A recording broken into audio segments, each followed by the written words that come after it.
Spurs alert! Oliver Glasner is open to a Tottenham move right now. Thomas Frank's exit is edging closer by the hour. Welcome back to Tottenham News Today channel. The Thomas Frank experiment at Tottenham has reached breaking point, and there is no way back. What we are witnessing now is not a bad run, not a temporary dip, not a project needing patience. It is a club drifting, a team without direction, and a manager who looks completely detached from the reality unfolding in front of him. For the sake of Tottenham and its supporters, this has to end. There is no structure, no identity, no visible evolution.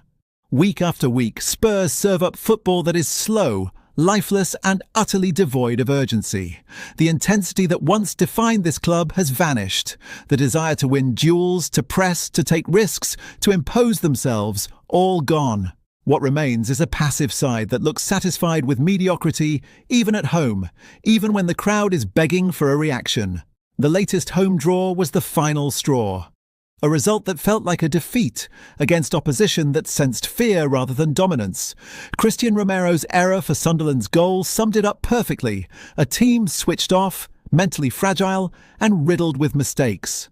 Around him, players offered next to nothing sideways passes, zero aggression, no leadership. This is Tottenham reduced to something unrecognisable. The fans have had enough.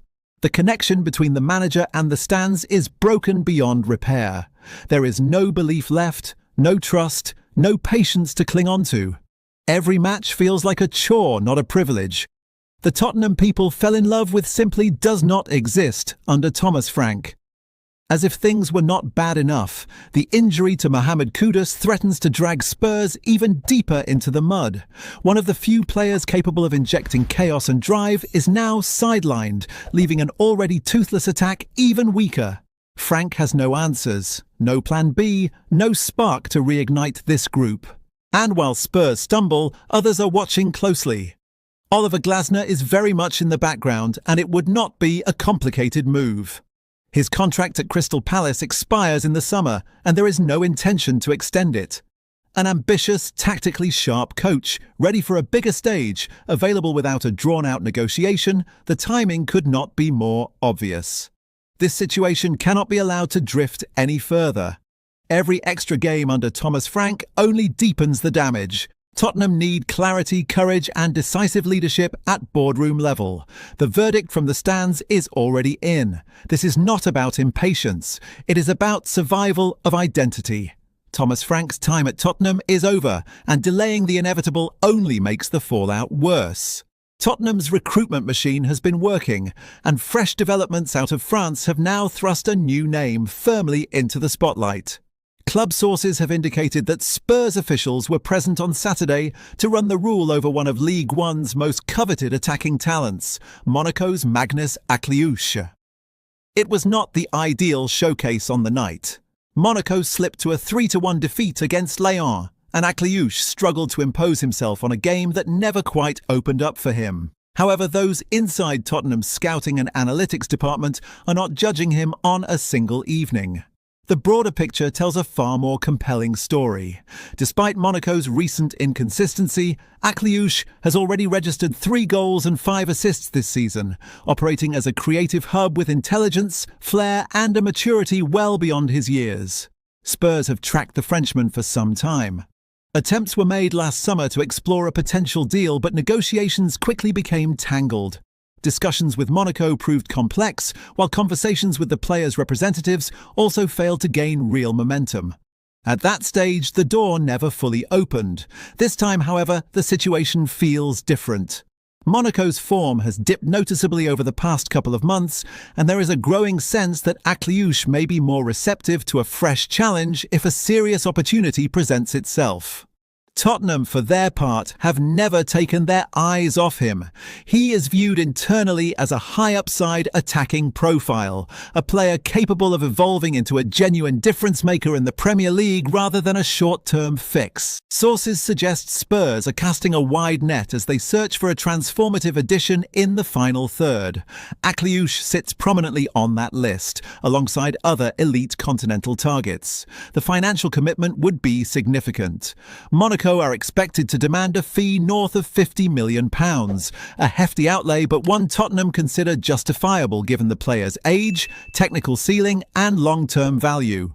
Crucially, that figure is still seen as more manageable than the sums being quoted elsewhere in the market. For now, Tottenham are weighing their options carefully. The presence of scouts at Monaco underlines genuine intent rather than casual interest. Whether this evolves into concrete talks in the coming days remains to be seen. But one thing is clear, Akliouche is firmly on Spurs' radar, and the groundwork is already being laid for what could become one of the most intriguing attacking pursuits of the window. Spurs' talent-spotting network has once again turned its attention to Spain, and a rapidly rising name in La Liga is now generating serious noise behind the scenes in North London. Carl Etta Ayong, Levante's explosive young forward, has firmly entered Spurs' thinking after a breakout start to the season that has not gone unnoticed across Europe. Ayong's rise has been sharp and relentless. Since arriving at Levante in the summer following his move from Villarreal, the Cameroon international has wasted no time in announcing himself. Operating with power, timing, and ruthless efficiency inside the box, the 22-year-old has already delivered 9 goal contributions in the league, a return that places him among the most productive young forwards outside Spain's traditional elite. For Tottenham, those numbers are not just impressive, they are eye-catching in the context of value, age profile, and development potential. Sources close to the situation indicate Spurs have already begun exploratory checks on Ayong's availability. This is not casual admiration. Tottenham's recruitment department see him as a forward with traits that translate cleanly to the Premier League: physical presence, sharp movement between defenders, and an instinctive understanding of where danger develops. He is not merely a finisher either. Ayong links play intelligently, brings others into attacks, and shows a willingness to work aggressively without the ball, qualities that appeal strongly to Spurs' technical staff. Premier League rivals are circling. Manchester United and Chelsea have both been made aware of Ayong's rapid progression, adding a layer of pressure to any potential approach from Tottenham. Competition at that level inevitably complicates matters, especially when a young player's trajectory is accelerating at this pace. Adding further intrigue is Villarreal's involvement. The Spanish club inserted a buyback clause when Ayong departed, a detail that now looms large over any negotiations. That mechanism gives Villarreal a potential shortcut back into the conversation and reduces Levante's control should a bidding war erupt. It also introduces uncertainty for English clubs attempting to structure a clean deal. For Tottenham, this is a calculated watch-and-wait scenario. The admiration is genuine, the data backs it up, and the scouting reports are strong. Whether Spurs decide to push aggressively or bide their time until the summer will depend on how the market shifts around Ayong. That's all for today's update. If you enjoyed this video and want to stay up to date with everything Tottenham, make sure to subscribe and turn on notifications so you never miss a story. Don't forget to drop a like and share this video with other Spurs fans. Together we can keep growing the Tottenham News Today community. Thanks for watching, and as always, come on you Spurs!